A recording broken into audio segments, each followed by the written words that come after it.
میں 30 سال کی عمر میں 4 بچوں کی ماں بن چکی تھی۔ ایک دن اچانک میرے شوہر کا انتقال ہو گیا تو ایسا لگا جیسے میری دنیا ہی ختم ہو گئی ہو۔ اس مہنگائی کے دور میں بچوں کو کیسے پالوں گی، یہی سوچ کر میں پریشان رہتی تھی۔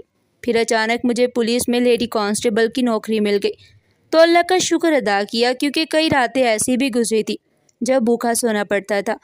ایک دن میری جیل میں پہرا دینے کی ڈیوٹی تھی کہ اچانک مجھے ایک عورت کی کراہنے کی آواز سنائی دی۔ میں فوراً کمرے کے اندر بھاگی تو دیکھا کہ اس عورت نے ایک بچے کو جنم دیا تھا۔ اس عورت نے اپنا بچہ میری گود میں رکھتے ہوئے کہا، خالہ پلیز اس بچے کو اس کے باپ کے حوالے کر دینا تاکہ میں سکون سے مر سکوں۔ مجھے اس پر بہت ترس آیا اور میں نے فوراً بچے کو اٹھایا اور اس کے دیے ہوئے ایڈریس پر پہنچ گئی۔ دروازے پر دستک دینے کی کچھ دیر بعد جب دروازہ کھلا تو میرے قدموں تلے سے زمین نکل گئی، کیونکہ وہاں کھڑا شخص کوئی اور نہیں بلکہ میرا اپنا ماضی تھا۔ میں نے گھر سے بھاگ کر نبیل سے شادی کی۔ ایک وقت تھا جب میں اپنی بھابھی کے خالہ زاد بھائی کی محبت میں گرفتار ہو چکی تھی۔ میں سوچا کہ یہ بات اپنی بھابھی کو بتا کر انہیں اپنا رازدار بنا لوں گی، وہ بھی خوش ہو جائیں گی، کیونکہ اگر میری شادی بھابھی کے خاندان میں ہو جاتی تو ان کے لیے بھی یہ رشتہ آسان ہو جاتا۔ لیکن میں نہیں جانتی تھی کہ بھابھی یہ بات سن کر میری دشمن ہی بن جائیں گی۔ میں نے ان کے سامنے نبیل کا نام لیا تو انہوں نے مجھے سختی سے جھڑک دیا۔ وہ بولی، کنزا تم اپنے ہوش و حواس میں تو ہو نا، اپنی عمر دیکھو اور اپنی حرکتیں دیکھو۔ نبیل کا جو بھی قصہ ہے اسے ختم کر دو، ورنہ میں گھر میں سب کو بتا دوں گی کہ اب کنزا اتنی بڑی ہو گئی ہے کہ لڑکوں کے ساتھ عشق مشوقی کرنے لگی ہے۔ بھابھی کی باتیں بہت سخت تھی۔ ان کی گفتگو سن کر شرمندگی سے میرا چہرہ سرخ ہو گیا تھا۔ میں اٹھ کر اپنے کمرے میں چلی آئی تھی۔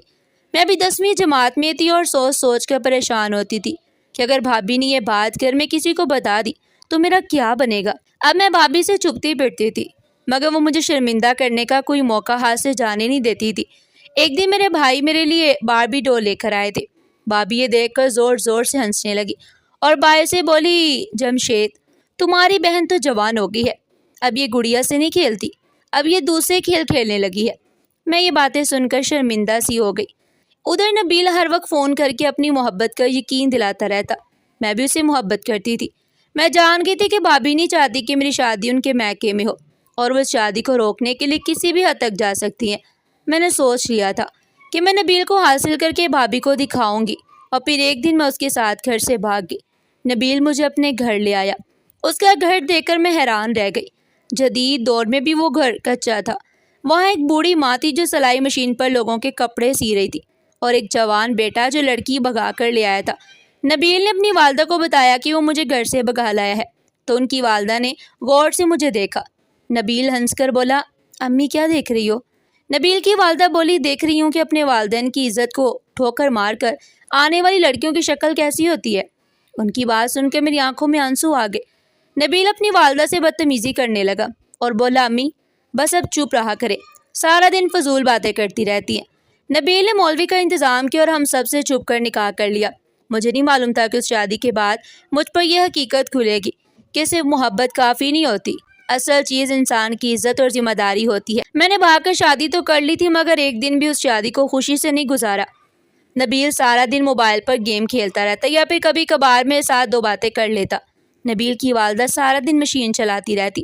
مشین کی آواز سے میرے سر میں درد رہنے لگا۔ انہی دنوں ہمارے گھر پہلی بیٹی کی پیدائش ہوئی۔ اس گھر کے حالات پہلے خراب تھے، اب ایک اور فرد کے آنے سے مشکلات مزید بڑھ گئی۔ اب تو آنٹی کی نظر بھی کمزور ہو چکی تھی، وہ کم کپڑے سیا کرتی۔ آنٹی نبیل سے کہتی رہتی تھی کہ تم بھی کوئی کام دھندا کر لو، اللہ نے اولاد دی ہے تو اسے کسی چیز کے لیے محتاج مت کرنا، اللہ نے ہاتھ پیر دیے ہیں، محنت کرو اور اپنی بیوی بچوں کو خوش رکھو۔ مگر نبیل کسی کی بات سننے والا نہیں تھا۔ میرے گھر دوسرے بچے کی بھی پیدائش ہو گئی اور اب کھانے کے بھی مسائل بڑھنے لگے۔ نبیل کو مجبور ہو کر کام ڈھونڈنا ہی پڑا۔ وہ نہ زیادہ پڑھا لکھا تھا اور نہ ہی اس کے پاس کوئی خاص ہنر تھا۔ اسے ایک چائے کے کھوکے پر کام مل گیا۔ میرے گھر تیسرے بچے کی آمد تھی۔ جب میری ساس کا انتقال ہوا سب عورتیں مجھ سے افسوس کر رہی تھی، لیکن مجھے ان کی موت پر افسوس نہیں ہوا، کیونکہ مجھے لگا کہ شاید انہیں اس دنیا کے دکھوں سے نجات مل گئی، اب انہیں گھر میں مشین نہیں چلانی پڑے گی۔ میری ساس کے انتقال کے بعد گھر کے حالات مزید خراب ہو گئے، جبکہ نبیل سارا دن موبائل استعمال کرتا رہتا۔ کبھی کبھی مجھے لگتا تھا جیسے وہ کسی لڑکی سے فون پر باتیں کرتا ہے، اسی لیے اسے اپنے گھر اور بچوں کی کوئی فکر ہی نہیں تھی۔ بچے روتے رہتے تھے لیکن اسے اتنا بھی نہیں ہوتا تھا کہ اٹھ کر اپنے بچوں کو گود میں لے کر چوپی کرا دے۔ یہ سوچ کر میرا دل جلتا کہ جس شخص نے مجھے گھر سے بھگا کر میری زندگی بدل دی وہ اب بھی اپنی ذمہ داریوں سے بھاگ رہا ہے اور کسی دوسری لڑکی میں انٹرسٹ لے رہا ہے۔ پھر میں خود کو یہ سوچ کر تسلی دیتی تھی کہ آخر اس 3 بچوں کے باپ اور بے فکر انسان کون ہی لڑکی محبت کرے گی۔ لیکن جب میں نبیل کو غور سے دیکھتی تو دل میں ہلچل ہونے لگتی۔ بڑھتی عمر نے نبیل کو مزید خوبصورت بنا دیا، اس کا چہرہ چوڑا ہو گیا اور اس کے نین نقش مزید خوبصورت ہو گئے، مگر غربت نے اسے کافی چڑچڑا بنا دیا۔ اب میری اور نبیل کی آئے روز لڑائی ہوتی رہتی۔ ایک دن نبیل بولا، کلثوم اب امی کی سیٹ تم سنبھالو، تم لوگوں کے کپڑے سینا شروع کر دو۔ میں بولی مجھے تو سلائی آتی۔ میری بات سن کر نبیل غصے میں آگے بولا، میں تو سمجھتا تھا کہ تم نے اب تک امی سے سلائی سیکھ لی ہوگی، مگر تم تو بہت ہی نکمی نکلی۔ پتہ نہیں میری قسمت خراب تھی جو تم جیسی بیکار عورت سے شادی کر لی۔ نبیل کی یہ باتیں سن کر میرے غصے کی انتہا نہ رہی۔ میں بولی، قسمت تمہاری خراب نہیں تھی نبیل، میری خراب تھی جو تم جیسے جاہل انسان سے شادی کر بیٹھی۔ تم ایک ناکام انسان ہو، تم نے مجھے گھر سے بھگا کر اچھا نہیں کیا۔ تم جیسے مرد صرف عورتوں کو جنت کے خواب ہی دکھا سکتے ہیں۔ تم کیسے مرد ہو کہ تمہارے سامنے تمہاری بوڑھی ماں سلائی کر کے گھر کا خرچ چلاتی رہی، مگر تم سارا دن گھر میں پڑے رہتے تھے۔ لیکن ان کے جانے کے بعد تمہارا آرام سب ختم ہو گیا، اب تو تم کوئی کام تلاش کر لو۔ میری بات سن کر میرا شوہر غصے میں مجھے گھورتا ہوا گھر سے نکل گیا۔ اب ہر روز شوہر صبح ہوتے ہی گھر سے نکل جاتا اور کہتا میں کام کی تلاش میں ہوں۔ ایک دن وہ بہت خوش واپس لوٹا اور بولا مجھے نوکری مل گئی۔ میں بولی کیسی نوکری؟ تم نہ تو پڑھے لکھے اور نہ ہی کوئی ہنر آتا ہے۔ نبیل بولا تم آم کھاؤ پیڑ مت گنو، کام بہت مشکل ہے، وزن اٹھانا پڑے گا، لوڈنگ کا کام ہے، مگر میں اپنے بچوں کے لیے ہر کام کرنے کو تیار ہوں۔ انہی دنوں ہمارے گھر چوتھے بچے کی پیدائش ہوئی، اس بار بیٹی پیدا ہوئی تھی۔ نبیل بہت خوش تھا، وہ کہتا تھا اس بیٹی نے میرے نصیب جگا دیے۔ میں نے اپنی بیٹی کا نام نور رکھا۔ نبیل اپنے سب بچوں سے زیادہ نور سے محبت کرتا، اس کے لیے رنگ برنگے کپڑے لے کر آتا، کھلونے لے کر آتا۔ نبیل ہر روز کام پر جاتا اور شام کو بہت تھکا ہوا واپس لوٹتا۔ مجھے اس پر ترس بھی آتا، مگر یہ سوچ کر خوش ہو جاتی کہ وہ کم از کم حلال روزی کی تلاش میں تو ہے۔ نبیل نے اس بار گرمیوں کا موسم شروع ہوتے ہی مجھے بچوں کو کپڑے بھی دلا دیے تھے۔ اب وہ ہر روز تازہ سبزی لاتا تو کبھی گوشت۔ مجھے یقین نہیں آتا تھا کہ میرا شوہر اتنا رسپانسیبل کیسے ہو گیا، اتنا ذمہ دار کیسے ہو گیا۔ جب بچے سو جاتے تو نبیل 2 کپ چائے بنا کر لاتا، 1 کپ اس کا ہوتا اور 1 میرا۔ ہم دونوں بیٹھ کر باتیں کرتے اور چائے پیتے۔ زندگی بہت حسین لگنے لگی۔ میں نے پچھلے 6 سالوں میں جو خوشی محسوس نہیں کی تھی، اب مجھے احساس ہوتا تھا کہ خوشی بھی کوئی چیز ہے۔ اب میں کھل سی گئی تھی۔ نبیل ہنس کر کہتا، میری بیوی اتنی خوبصورت ہے، مگر پچھلے چند سالوں میں نے صرف اس کا چڑچڑا روپ ہی دیکھا تھا۔ مجھے اگر معلوم ہوتا کہ میرے کام کرنے کے بعد گھر میں اتنی خوشی و برکت آ جائے گی تو میں بہت پہلے کر لیتا۔ مجھے اس بات کا افسوس ہوتا ہے کہ میری ماں سسک کر اس دنیا سے چلی گئی۔ میں نبیل کو دلاسا دیتی رہتی تھی، میری اور میرے شوہر کی بہت گہری دوستی ہو گئی، وہ میرا بہت زیادہ خیال رکھنے لگا۔ لیکن میں کہاں جانتی تھی کہ وہ اتنا اچھا بننے کے لیے اتنی مختصر زندگی لے کر آیا ہے۔ ایک دن کام سے آتے ہی نبیل بستر پر گرتے ہی ڈھیر ہو گیا۔ میں بولی کیا بات ہے نبیل، یوں کیوں لیٹے ہو؟ طبیعت تو ٹھیک ہے نا؟ وہ بولا دل گھبرا سا رہا ہے اور ٹھنڈے پسینے آ رہے ہیں، تم ایسا کرو کہ میرے بچوں کو میرے پاس بلا دو۔ میں جلدی سے چاروں بچوں کو آواز دی تو وہ بھاگ کر اپنے باپ کے پاس آ گئے۔ نبیل نے اپنے بچوں کی طرف دیکھا اور آنکھیں موند لی۔ میں نے بچوں سے کہا شور مت کرو، بابا سو گئے ہیں۔ میرا بڑا بیٹا بولا امی بابا کی سانس نہیں چل رہی۔ اس کی بات سن کر میں گھبرا سی گئی۔ میں نے چیک کیا تو وہ سچ کہہ رہا تھا۔ میں نے آس پاس کے لوگوں کو جمع کر اسے ہاسپٹل لے گئے۔ وہاں جا کر پتہ چلا کہ وہ 20 منٹ پہلے اس دنیا سے جا چکا تھا۔ بس پھر نبیل کے ساتھ ہی میری خوشیوں کا مختصر سا دور بھی ختم ہو گیا۔ میں اب ہر وقت روتی رہتی تھی۔ میرے بچے اپنے باپ کو یاد کر کے تڑپتے تو میں اپنا غم بھول جایا کرتی۔ اب مجھے یہی لگنے لگا تھا کہ میری زندگی کے سارے غم اس لیے آتے ہیں کیونکہ میں نے اپنے والدین کا دل دکھایا۔ میں نے سوچ لیا تھا کہ میں اپنے والدین کے قدم پکڑ کر ان سے معافی مانگوں گی، پھر چاہے وہ مجھے مار کر گھر سے کیوں نہ نکال دیتے۔ میں نے اپنی عدت پوری کی۔ اب تک ہمارا گزارا نبیل کے چھوڑے ہوئے پیسوں پر ہوتا رہا، لیکن آہستہ آہستہ وہ پیسے بھی ختم ہونے لگے۔ مجھے ہر لمحہ فکر کھائے جاتی کہ جب یہ پیسے بھی ختم ہو گئے تو میں اپنے بچوں کو کہاں سے کھلاؤں گی۔ ایک روز میں نے ہمت کر اپنے بچوں کو پڑوسن کے گھر چھوڑ کر اپنے والدین کے گھر جا پہنچی۔ میں جانتی تھی کہ میری بھابھی اور بھائی تو مجھے گھر میں داخل بھی نہیں ہونے دیں گے، لیکن میں نے ہمت نہیں ہاری۔ میں گھر کے تو سامنے کا منظر دیکھ کر میرا دل دہل گیا۔ میری والدہ صحن میں جھاڑو لگا رہی تھی۔ میں بھاگ کر ان کے پاس گئی اور جھاڑو پکڑ کر ایک جانب پھینک دیا۔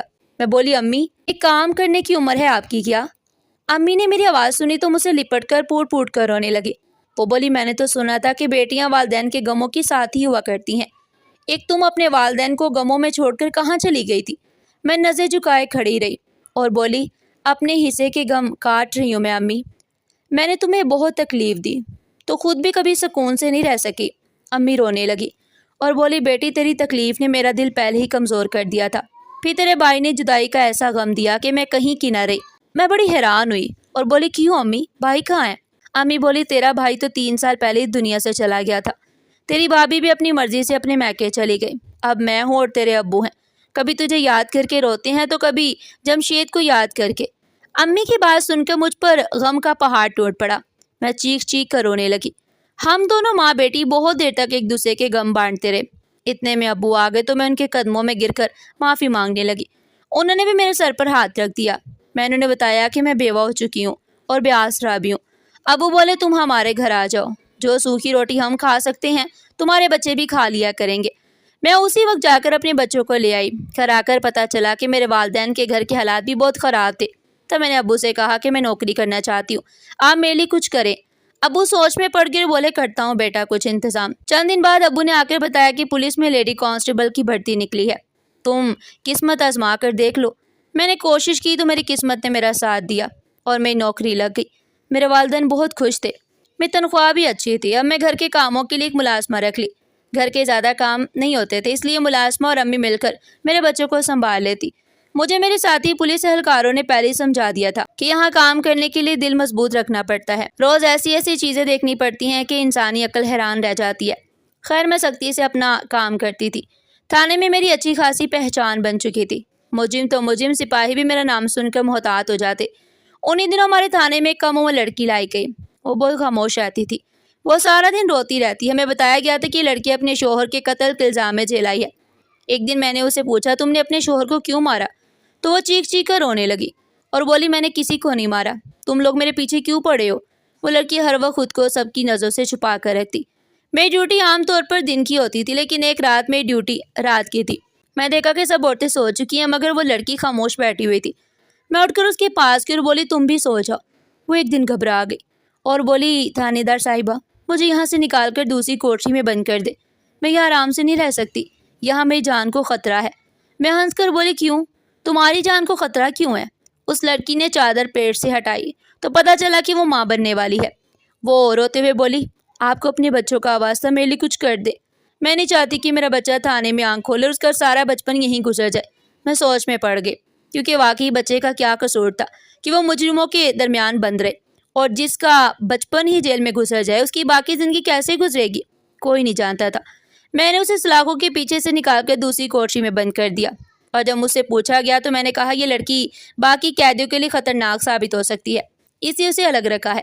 چند دن گزرے تھے کہ میں اپنی ڈیوٹی پر تھی، اچانک اس لڑکی کی کوٹری کی طرف سے کراہنے کی آوازیں آنے لگی۔ رات کا سناٹا ہر طرف پھیلا ہوا تھا۔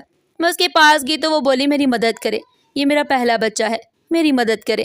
میں نے اسے تسلی دے کہا گھبراؤ نہیں، اللہ اپنا کرم کریں گے، میں ابھی نہ تجربہ کار تھی۔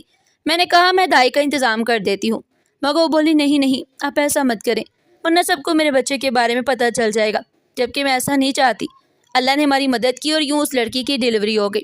وہ لڑکی بولی آپ یہ بچہ کسی طرح میرے شوہر تک پہنچا دے۔ میں تو شوہر کا لفظ سن کر حیران رہ گئی۔ میں نے پوچھا تمہارا شوہر زندہ ہے؟ تو پھر تم قید میں کیوں ہو؟ وہ بولی یہ بہت لمبی کہانی ہے، اگر سنانے بیٹھ گئی تو بہت وقت لگ جائے گا، آپ بس جلدی کریں کسی طرح اس بچے کو اس کے باپ تک پہنچا دے۔ میں اسے اسی حالت میں چھوڑ کر نہیں جانا چاہتی تھی، مگر وہ بولی آپ میری فکر نہ کریں، میں خود کو سنبھال لوں گی، بس آپ جلدی سے اس بچے کو لے جائیں۔ میں جلدی سے بچے کو کپڑے میں لپیٹا اور اس لڑکی کے بتائے ہوئے پتے پر پہنچ گئی۔ میں دروازہ کھٹکھٹایا مگر کوئی باہر نہیں آیا۔ کافی دیر تک میں وہیں کھڑی رہی، گھنٹی پر گھنٹی بجاتی رہی مگر دروازہ نہیں کھلا۔ میں دیوار پھلانگنے کا سوچا اور دیوار عبور کر کے اندر داخل ہوگی۔ وہ بہت بڑا خوبصورت گھر تھا۔ میں چلتے چلتے لاؤنج میں پہنچ گئی، وہاں بہت تیز موسیقی چل رہی تھی۔ میری گود میں موجود بچہ رونے لگا اور اسی وقت میرے کانوں میں ایک جانی پہچانی آواز گونجی، کوئی کہہ رہا تھا نور چپ کرو نور۔ میں دم بخود رہ گئی۔ میں بھاگ کر صوفے تک پہنچی تو جو منظر دیکھا اسے مجھے اندر تک ہلا دیا۔ نبیل صوفے پر لیٹا سو رہا تھا، بچے کے رونے کی آواز سن کر وہ گھبرا کر اٹھ بیٹھا اور مجھے پولیس کی وردی میں دیکھ کر اس کے چہرے کا رنگ اڑ گیا۔ آج میں جانتی ہوں کہ عمر کبھی انسان کی طاقت کم نہیں کرتی، اگر دل میں ہمت، سچائی اور اپنے حق کے لیے کھڑے ہونے کا حوصلہ باقی ہو۔ مگر میں تو بے ہوش ہوتے ہوتے بچ گئی تھی۔ میرا شوہر جس کا جنازہ میں نے اپنے گھر سے رخصت کیا وہ زندہ سلامت میرے سامنے کیسے کھڑا تھا؟